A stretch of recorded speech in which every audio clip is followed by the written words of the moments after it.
So Vriddhi, welcome to BMA once again. हमारे centre में तुम्हारा वापस स्वागत है।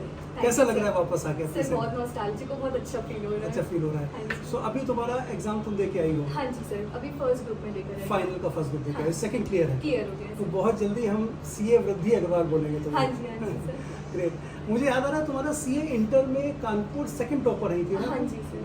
बहुत गुड सर आप ही के इन्फ्लुएंस पे दिया था, आपने बोला था कि दोनों दे रहे हैं। हाँ, मैं खुद तो आज तक बहुत नहीं दे पाया, लेकिन मैं अपने अच्छे बच्चों से बोलता हूँ कि बहुत ही ग्रुप दो। तो तुम अभी फाइनल का एग्जाम दे के आई हो, हाँ तो अब जो नए लोग सीए करने वाले हैं उनको कुछ तुम टिप्स एंड ट्रिक्स दो कि सीए में कैसे पढ़ाई करें, क्योंकि मैं बहुत पुराना सीए हो गया हूँ, तो मैं जो बात बताऊंगा वो रिलेवेंट नहीं होगी इतनी, लेकिन तुम अभी तुम पढ़ के आई हो, तो तुम क्या जो नए सीए एस्पिरेंट है उनको क्या एडवाइस करना चाहोगे? सर मेनली मैं यही बोलना चाहूँगी कि जो भी आपको पढ़ना है उसका एक फ्लो पैटर्न बनाए। जैसे आप लोग हम लोग को इंटर में आप लोग ने सिखाया था कि जो भी दिन में पढ़ना है उसको लिख लो, उसके बाद में उसी के अकॉर्डिंगली चलो, जिससे ये पता चले कि हम लोग टारगेट को सही सेट कर रहे हैं, कम सेट कर रहे हैं कि ज़्यादा सेट कर रहे हैं, कि मतलब अचीव कर पाए वो टारगेट अचीवेबल हो। तो होता क्या है कि जब फर्स्ट डे पे हम पढ़ रहे होते हैं तो पता होता है कि इतने से इतने दिन में कितना कंप्लीट हो जाएगा। मतलब जब मैंने इनिशियली स्टार्ट करा था तो ये चीज़ मैंने ध्यान से रखी, क्योंकि पहले से हम लोगों को पता था इंटर के टाइम पे कि ऐसे ही पढ़ना है। मैं हमेशा एक चीज़ और बोलता था, हाँ जी, कि टारगेट हमेशा रियलिस्टिक बनाओ। बच्चे हाँ, गलती क्या करते हैं कि इतना एक्सेजरेट कर देते हैं कि ये भी कर लेंगे ये भी कर लेंगे। So ideally it should be, मतलब बहुत ऐसा होना चाहिए achievable.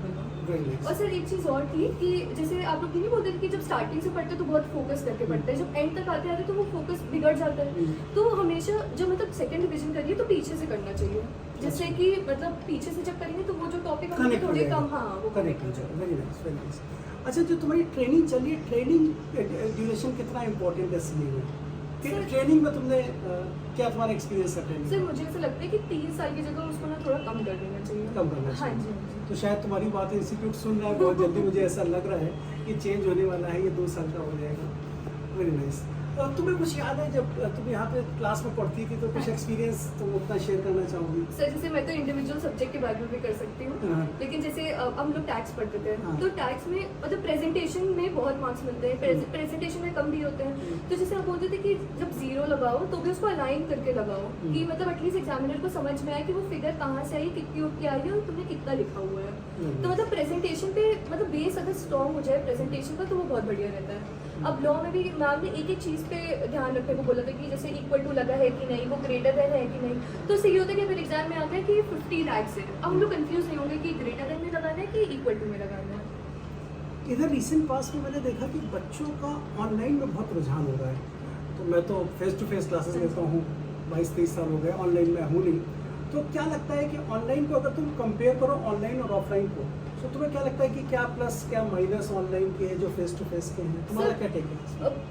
Sir face to face में एक एडवांटेज जो ये मतलब बहुत ज़्यादा रहता है वो ये रहता है कि मतलब हमारा पर्सनल इंटरेक्शन होता है। अगर जैसे मैं कहीं भी अटकूँगी मुझे तुरंत पता चल जाएगा कि अब यहाँ पे मतलब आप भी हमारी नोटबुक देखते रहते हैं कि तुम लोग सही कर रहे हो कि तुम लोग गलत कर रहे हो। तो ये बहुत बढ़िया ये चीज़ होती है फेस टू फेस में। और फिर एक झिझक भी खत्म हो जाती है पूछने के लिए भी डाउट। ऐसे क्या होता है कि मतलब अगर इतना बड़ा इतनी पब्लिकली है वहाँ पे अगर आप कोई डाउट भी पोस्ट करेंगे तो लगेगा देखिए ये नहीं आया।